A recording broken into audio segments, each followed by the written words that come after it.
তার বিরুদ্ধে বাদী অভিযোগ করেছে যে হুমকি দামকি এবং ভয়ভীতি দেখিয়েছে এবং ঘটনাস্থলটা দেখিয়েছে হাতিরঝিলের জাহাজ রেস্টুরেন্টের সামনে 16 মার্চ তারিখে এই ঘটনার বিষয়ে মামলার আর্জিতে উল্লেখ করেছেন এবং আর্জিতে উল্লেখ করেছেন যে হাতিরঝিলের এই ঘটনার প্রেক্ষিতে তিনি রাজধানীর ভাটারা থানায় মামলা করতে গিয়েছিলেন। ভাটারা থানা কর্তৃপক্ষ মামলা নেয়নি, এই কারণে তিনি মাননীয় আদালতে মামলা করেছেন।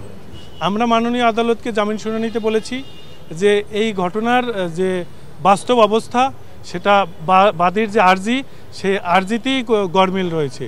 ঘটনাস্থল হাতিরঝিল হলেও তিনি মামলা করতে গিয়েছেন রাজধানীর ভাটারা থানায়, যেটার কোনো যৌক্তিক কারণ নাই এবং আইনগতভাবেও সুযোগ নাই এবং মামলার আর্জিতে যে বর্ণনাটা দিয়েছে এটা সম্পূর্ণ মিথ্যা এবং অযৌক্তিক। আর ঘটনাটা পুরো সাজানো, কারণ এই বাদীর সাথে এই মেহজাবিন চৌধুরী এবং তার ভাইয়ের কোনো পরিচয় নাই, পূর্ব পরিচিত ছিল না, একই এলাকা কোনোদিন বসবাসও করে নাই, কোনোদিন দেখা সাক্ষাৎও নাই, এমনকি তাদের একজন আর একজনের ফেসবুকেও তো অনেকের সাথে অনেকের যোগাযোগ থাকে, তাও কিন্তু নাই।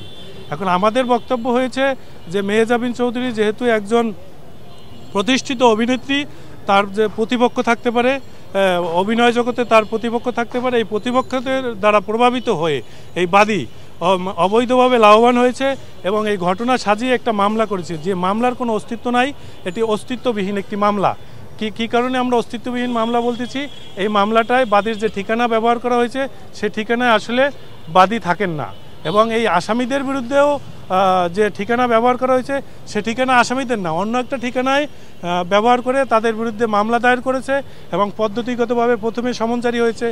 বাদীর সমন জারির পরে সে গ্রেপ্তারি পরোয়ানা জারির আবেদন করেছে। যেহেতু আসামিরা মামলার খবর জানে না, মাননীয় আদালত নিয়ম অনুযায়ী গ্রেপ্তারি পরোয়ানা জারি করেছেন এবং পরবর্তীতে আমরা এই গ্রেপ্তারি পরোয়ানা জারির খবর শুনে মিডিয়ায় আমরা মাননীয় আদালতে এসে আত্মসমর্পণ করেছি।